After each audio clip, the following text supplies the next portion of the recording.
Bonjour, bienvenue sur Flux de Fleu. Aujourd'hui, nous allons aborder la troisième partie de notre série consacrée aux bienfaits du sport. Aujourd'hui, nous allons parler des bienfaits pour le développement personnel. Je vous propose une définition du développement personnel.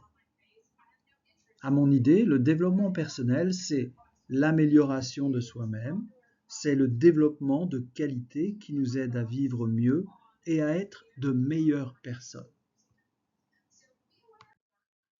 Pour parler des bienfaits du sport pour le développement personnel, nous partirons tout d'abord de deux verbes clés, être et avoir.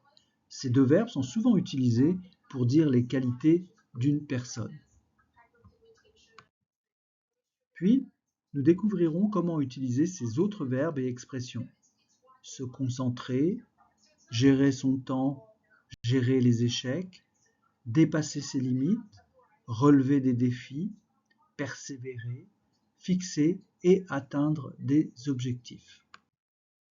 Voyons tout d'abord le verbe avoir, qui doit être suivi d'un nom. Notre premier exemple. Le sport nous apprend à avoir un esprit de compétition sain. Dans cette expression, vous remarquez avoir un esprit de compétition. Avoir un esprit permet de former beaucoup d'expressions en français comme avoir un esprit d'équipe, avoir un esprit collectif. Retenez bien cette expression, avoir un esprit. Ici, nous l'utiliserons comme ceci, avoir un esprit de compétition sain. Pourquoi sain? Parce que la compétition n'est pas toujours saine. La compétition parfois est basée sur l'égoïsme et elle peut engendrer de la méchanceté. Ici, dans le sport, comme aux Jeux Olympiques en cette année 2024, la compétition doit être basée sur la fraternité.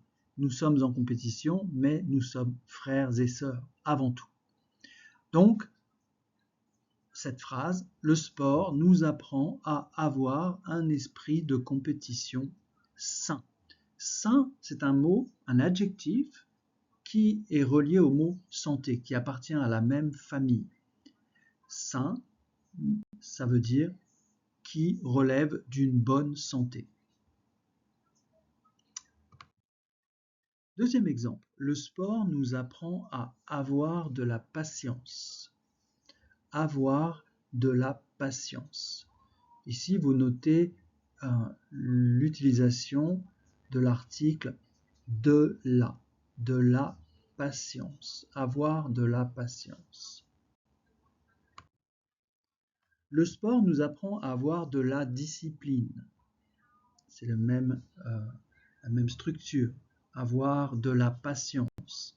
Avoir de la discipline. Le sport nous apprend à avoir un esprit de camaraderie. Ici, vous notez qu'on ne dit pas de l'esprit de camaraderie, mais on dit un esprit.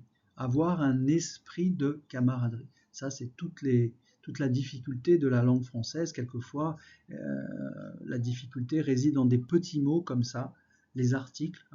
Ici, nous avons l'article 1, alors que tout à l'heure, nous avions avoir de la patience, avoir de la discipline, et ici, nous avons avoir un esprit de camaraderie.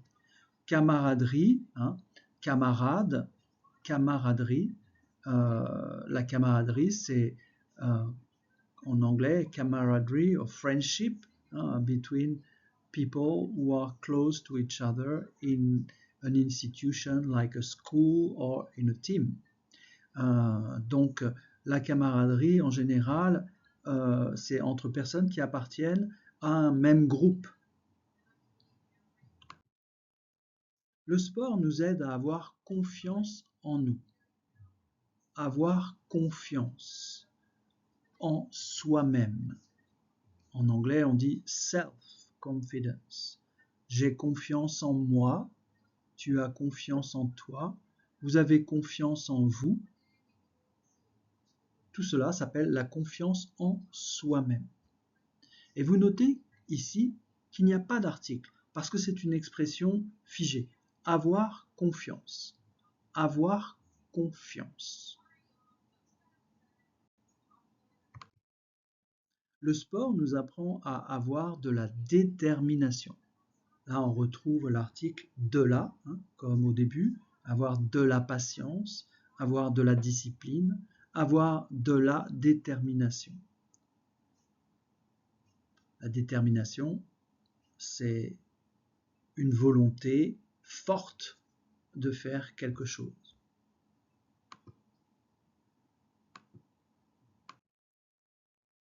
Maintenant, nous allons voir le verbe être, qui doit être, dans les cas que nous allons étudier, suivi d'un adjectif.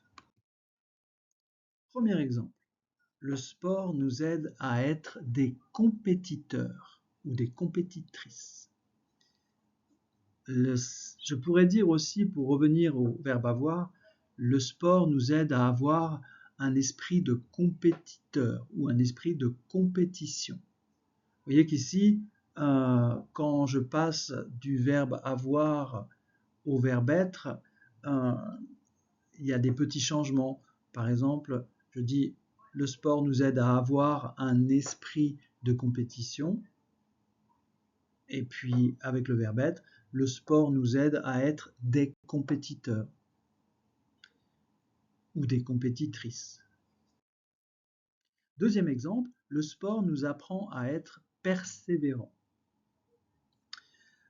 Ici, persévérant, qu'est-ce que ça veut dire? Ça veut dire quand on est capable de faire face à la difficulté sans abandonner, en étant fort, sans jamais arrêter, sans jamais se décourager.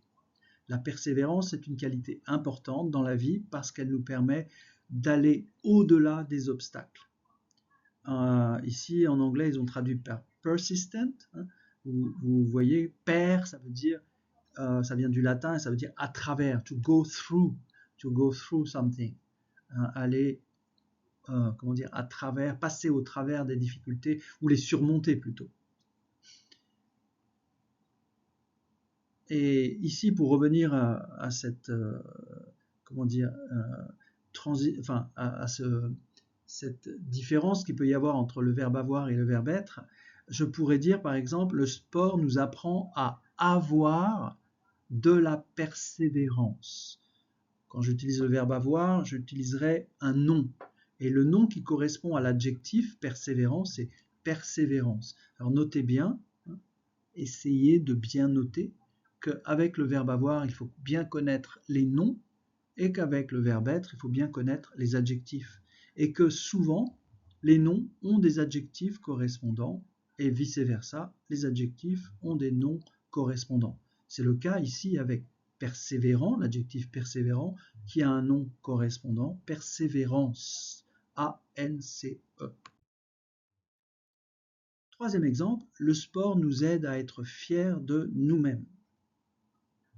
Ici, vous avez l'adjectif fier, fier de soi, fier de, donc vous notez l'utilisation de la préposition de, être fier de, et c'est comme en anglais, proud of ourselves.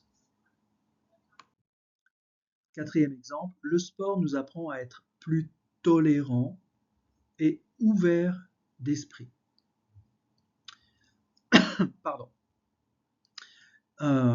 Plus tolérant, ici vous avez donc une notion de progrès, on est plus tolérant quand on pratique un sport et on est plus ouvert d'esprit. Je reviens aussi sur ce problème du passage de l'adjectif au nom. Si je disais le sport nous apprend à avoir plus de tolérance et plus d'ouverture d'esprit, cela serait correct aussi. Donc il faut bien connaître son vocabulaire et être capable de passer de l'adjectif au nom correspondant et du nom à l'adjectif correspondant. Tolérant, ici, l'adjectif tolérant, le nom qui lui correspond, c'est tolérance. C'est un peu comme persévérant, persévérance. Et puis ouvert, le nom qui correspond, c'est ouverture. Donc je dirais avoir de l'ouverture d'esprit, une certaine ouverture d'esprit, avoir une grande ouverture d'esprit. Cinquième exemple, le sport nous apprend à être plus patient. Encore une fois, quel est le nom qui correspond à l'adjectif patient? Eh bien, c'est le nom patience. Donc, je pourrais dire, le sport nous apprend à avoir plus de patience. Enfin, dernier exemple, le sport nous apprend à être plus confiant en nos capacités. Encore une fois, nous avons un adjectif, confiant, auquel correspond un nom, confiance. Donc, je pourrais dire, le sport nous apprend à avoir plus de confiance en nos capacités. Il y a d'autres verbes ou d'autres expressions pour parler des bienfaits du sport pour le développement personnel. Il y en a énormément, j'en ai choisi quelques-uns seulement parce que nous ne pouvons pas tous les étudier. Je vais choisir simplement ceux qui me semblent intéressants ou importants. Le premier exemple, c'est le sport nous apprend à fixer et à atteindre des objectifs. En anglais, to set and achieve goals. Apprendre, c'est un mot qu'on a déjà vu dans les vidéos précédentes, hein, apprendre à quelqu'un à faire quelque chose.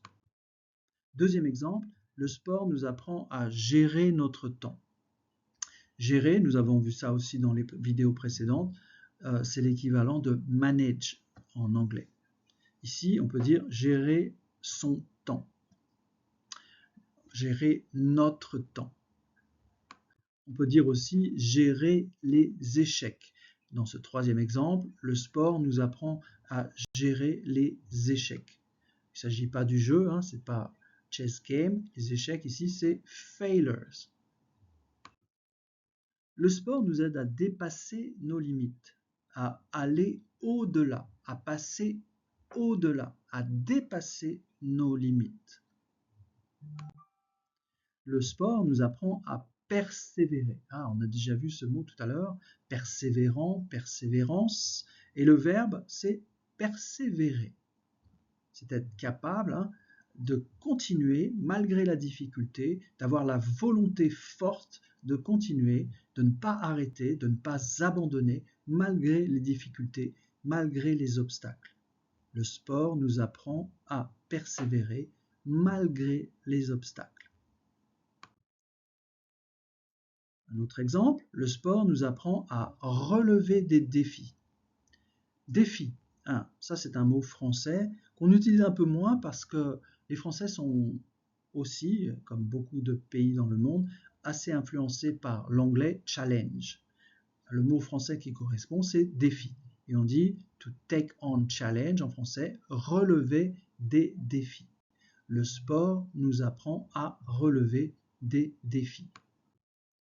Enfin, le sport nous apprend à nous concentrer. Très important, chers étudiants, très important. Le sport nous apprend à nous concentrer. Et oui, quand on pratique un sport, par exemple comme le judo ou le karaté, je ne sais pas, sur cette image, il faut être très très attentif, il faut faire très attention, il faut être très concentré. Être concentré. D'ailleurs, vous notez, j'ai le verbe se concentrer, je me concentre, et puis j'ai l'adjectif concentré, et je dirais je suis concentré, je suis très concentré. Voilà, je ne peux pas faire le tour de tous les bienfaits du sport pour le développement personnel. Il y en a sans doute encore beaucoup. Je ne peux pas tous les étudier avec vous, c'est dommage, mais je ne veux pas que la vidéo soit trop longue, je ne veux pas que vous vous ennuyiez avec moi, et j'espère que cette vidéo vous a intéressé. Merci de votre attention, à bientôt pour le prochain clip. Ce clip sera consacré à la partie 4 qui traitera des bienfaits du sport sur le plan social. Merci, à très bientôt.